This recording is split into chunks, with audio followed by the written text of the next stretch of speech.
Merci de nous rester fidèles. Bonjour et bienvenue à ce journal. Ouverture hier matin ici à Bamako de la 4e session ordinaire de l'année en cours du Conseil des ministres de l'UEMOA. Au cours de cette rencontre, les membres vont passer en revue les performances obtenues par la BCEAO. Ils identifieront également les difficultés avant de se pencher sur les perspectives en ce qui concerne l'année à venir. Amadou Sankare. Malgré un environnement international peu favorable, l'économie au niveau des 8 pays de l'Union économique et monétaire ouest-africaine s'est bien comportée. Et pour preuve, le taux de croissance qui était de 6,1% en 2012 est passé à 6,7% en 2013, selon le rapport de la surveillance multilatérale de l'UEMOA. Pour la nouvelle année qui s'annonce, cette institution entend marquer d'autres points avec la poursuite de plusieurs grands chantiers de développement. Déjà, pour réussir ce défi, certains indicateurs donnent espoir. Les bonnes campagnes agricoles, la tendance à la stabilité des coûts de la plupart des matières premières et du pétrole devraient permettre une évolution stable des prix en 2014 au sein de l'Union. La réalisation de ces perspectives favorables requiert, à n'en pas douter, la poursuite des efforts de redressement des finances publiques et de mobilisation des ressources intérieures et extérieures. Lors de cette session, les participants vont également examiner plusieurs dossiers intéressant la vue de certaines structures économiques et financières de l'espace UEMOA. Il nous est également soumis pour décision, au titre de la BCEAO, d'autres questions d'ordre interne. Au titre de la BOAD, la problématique du financement de leur activité et la proposition de renforcement en ressources. Notre conseil se penchera également sur divers dossiers ayant à faire avec la vie de notre Union et la bonne marche de nos institutions. La présente rencontre fait suite à la 17e session ordinaire de la conférence des chefs d'État et de gouvernement de l'Union tenue à Dakar en octobre 2013. À l'Assemblée nationale, 4 projets de loi ont été votés à l'unanimité par les députés présents. Ces projets concernent la ratification de 2 accords de prêt signés entre notre pays, le Mali, le fonds de l'OPEP, et celui signé entre le Mali et l'Association internationale de développement IDEA pour le financement additionnel du projet de compétitivité et de diversification agricole PCDA. D'autres projets de loi ont également été votés. Mohamed Doumbia. Au cours de cette séance plénière de l'Assemblée nationale, 4 derniers projets de loi ont été votés.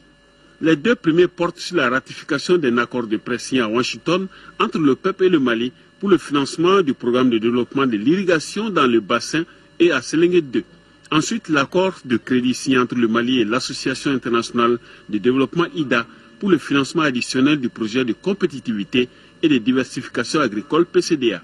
Ces 2 projets de loi ont été votés à l'unanimité respectivement par 81 voix pour, 0 contre, 0 abstention. Ensuite, 82 voix pour, 0 contre, 0 abstention. Les 2 autres projets de loi ont été globalement votés à l'unanimité par 85 voix pour, 0 contre, 0 abstention. Ils sont relatifs à un accord de prêt préférentiel signé entre le Mali et la Banque Import-Export de Chine pour le financement du barrage hydroélectrique de Gouéna d'une valeur de plus de 200 milliards de francs CFA. Le second projet de loi concerne la ratification d'un crédit bail signé entre le Mali et la Banque islamique de développement pour l'achat des équipements au profit de la centrale électrique de Balengue 2 pour un coût d'environ 16 milliards de francs CFA. Le président sortant Younoussou Touré, tout en souhaitant pleine réussite au président de la République Ibrahim Boubacar Keïta, a aussi remercié et félicité ses collègues qui ont accompli avec honneur et dignité leur mission. Bonne chance à mes collègues députés dont les mandats n'ont pas été renouvelés. Il y a une vie après le Parlement. Merci de m'avoir accompagné. Adieu, chers camarades. La politique pour la promotion de l'habitat au Mali se poursuit. La société immobilière et foncière du Mali, SIFMA, vient en effet de signer des conventions de financement de 10 milliards de francs CFA avec Ecobank Mali et Shelter Afrique. Par ces conventions, SIFMA s'engage à réaliser 600 logements sociaux à Kati dans 1 an et demi. Mohamed Diarra. Ces signatures doivent aboutir à la réalisation de 600 logements sociaux à Kati-Sanafra dans 16 mois. Une initiative de la Société immobilière et foncière du Mali, SIFMA. Les conventions ont été signées d'une part entre la SIFMA et Ecobank et entre la SIFMA et Shelter Afrique d'autre part. Effet immédiat, 10 milliards de francs CFA dans la besace de la SIFMA. Nous sommes convaincus à la CIFMA que cette belle aventure est justement l'une des raisons qui motivent notre confiance dans l'avenir et trouve son essence dans l'annonce de l'ambitieux programme de son Excellence, Monsieur le Président de la République, Ibrahim Boubacar Keïta, de produire 50 000 logements sociaux en faveur des classes moyennes durant son quinquennat.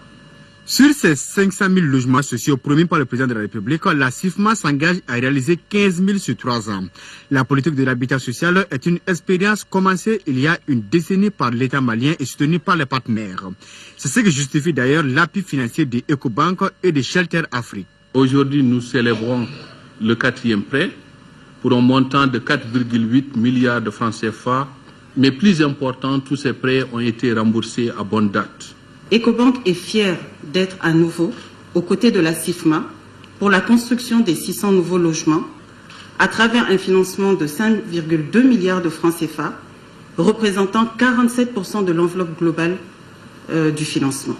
Pour le ministre du Logement, ces actions traduisent la vision des autorités, donner un toit à chaque Malien. Le logement est un facteur de croissance accélérée et redistributive. Ainsi donc, la réalisation de ce programme va créer en 16 mois des milliers d'emplois directs et indirects et générer des revenus pour de nombreuses entreprises et de nombreux ménages. Pour joindre l'acte à la parole, la CIFMA et ses partenaires prévoient de poser la première pierre de ces logements sociaux ce vendredi 20 décembre 2013.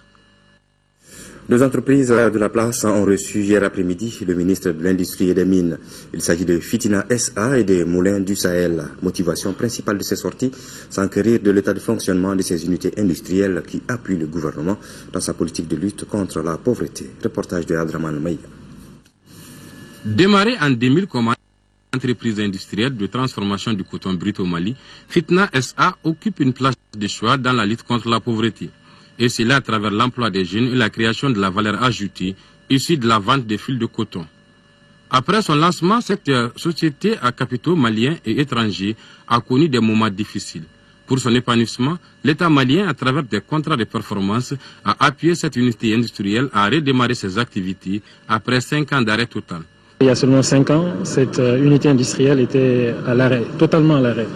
Et avec les efforts des uns et des autres, notamment le soutien et l'appui permanent de l'État à travers les contrats de performance, l'entreprise a pu redémarrer et certains objectifs ont à présent été atteints. Le ministre Boubou Cissé a, au cours de sa visite, rencontré les responsables de cette unité industrielle.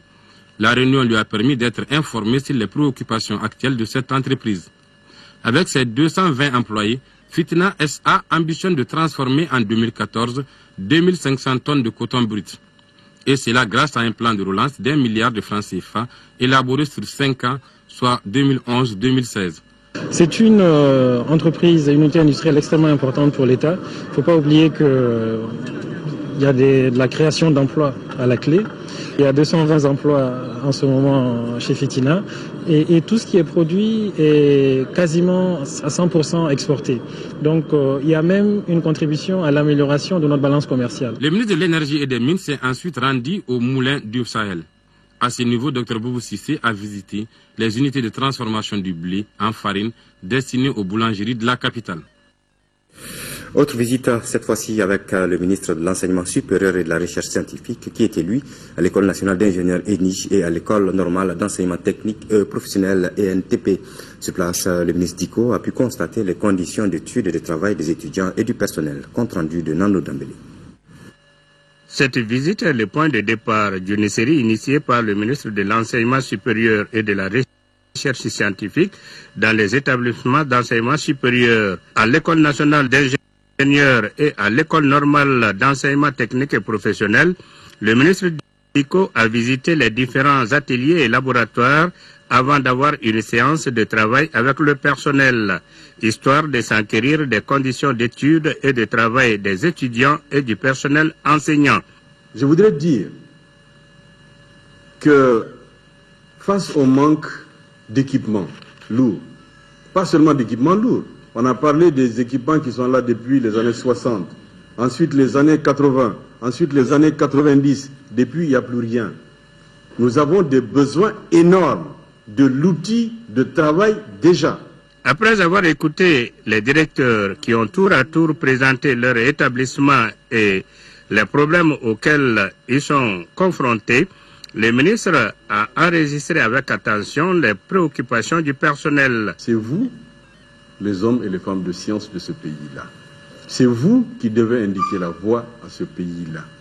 C'est vous qui devez indiquer la voie à ce peuple-là. C'est pour vous qu'il s'est saigné pour que vous puissiez acquérir les connaissances dont il a besoin pour son développement, pour son épanouissement. En conclusion, le ministre Dicko en appelle au sens de responsabilité de tout un chacun.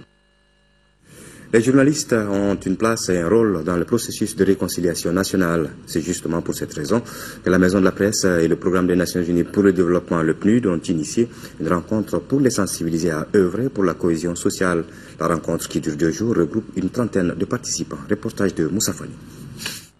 C'est pour une meilleure participation des hommes des médias au processus de dialogue et de réconciliation que la Maison de la Presse et le Programme des Nations Unies pour le Développement PNUD ont initié cette rencontre. Pendant 2 jours, plusieurs thèmes seront débattus, comme la pratique du journalisme en période de crise, cas du Mali. Occasion pour les jeunes d'échanger avec les doyens de la profession sur la consolidation de la cohésion sociale. Il s'agit pour nous et notre partenaire, à savoir le PNUD, de permettre à la presse nationale de jouer pleinement son rôle, tout en mettant en avant son côté social dans les renouveaux du Mali qui vient de s'ouvrir avec l'élection du président de la République et des députés depuis ce week-end. Le PNUD au Mali soutient cette initiative qui nous rassemble aujourd'hui parce que les femmes et les hommes de médias jouent un rôle primordial dans la consolidation de la démocratie. Cette rencontre devra permettre aussi de faire le diagnostic du processus de réconciliation nationale. Le ministre de la Communication invite les organes de presse à s'impliquer davantage dans le renforcement de l'unité nationale. Je constate que les nombreuses radios de proximité de notre pays à travers l'URTEL vont être associées à ce processus afin que nos populations soient mieux sensibilisées sur les enjeux du vivre et du revivre ensemble. J'invite les organisations de presse et de la communication à se mettre au travail avec le gouvernement, à travers le ministère de la Réconciliation et du Développement des régions du Nord, à réussir le pari ici indiqué. L'atelier regroupe une trentaine de participants venus de l'intérieur du pays et du district de Bamako.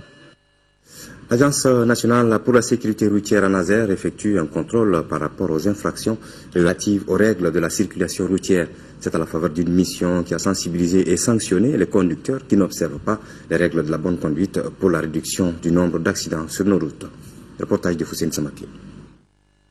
En se rendant dans la 4e région, cette mission de l'Agence nationale pour la sécurité routière avait pour objectif le contrôle de l'observation des règles de bonne conduite par les conducteurs. Au nombre des infractions constatées, on peut noter l'excès de vitesse, les surcharges, la ceinture de sécurité. Les responsables de la sécurité routière ont sensibilisé, voire rappelé alors les conducteurs qui n'observent pas cette bonne pratique. Voyez-vous beaucoup d'infractions aux règles de la circulation qui constituent des infractions très graves qu'on est en train de sanctionner. Et la sensibilisation aussi suit son cours. Et beaucoup d'usagers sont sensibilisés à la fois pour que le changement de comportement puisse être vraiment une réalité d'une manière positive. Certains ne sont pas d'accord. Je les fais voir le panneau. C'est tout ce que j'ai fait. L'intéressé, il est allé voir le panneau de 90 km à l'heure et il a compris que réellement, on n'est pas en train de faire un abus. Si certains conducteurs sont en infraction, d'autres observent les bonnes règles de la conduite et appellent les autres à suivre leur exemple.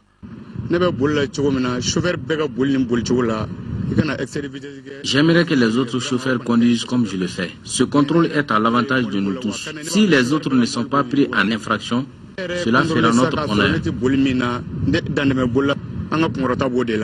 La Nazer et ses partenaires, en plus des renseignements donnés par les panneaux de signalisation, multiplient les sensibilisations pour un changement positif de comportement des usagers de la route afin de réduire le nombre d'accidents de la circulation. La 4e édition de la Nuit du Mérite sportif aura lieu ce soir au Musée national, organisé par le Comité olympique et sportif du Mali. L'événement récompense les anciens sportifs, ceux encore en activité ou des dirigeants sportifs. Pour plus de précisions, écoutons le colonel Brahima Diabaté de la commission d'organisation. Il est au micro de Khalifa Namatraouré.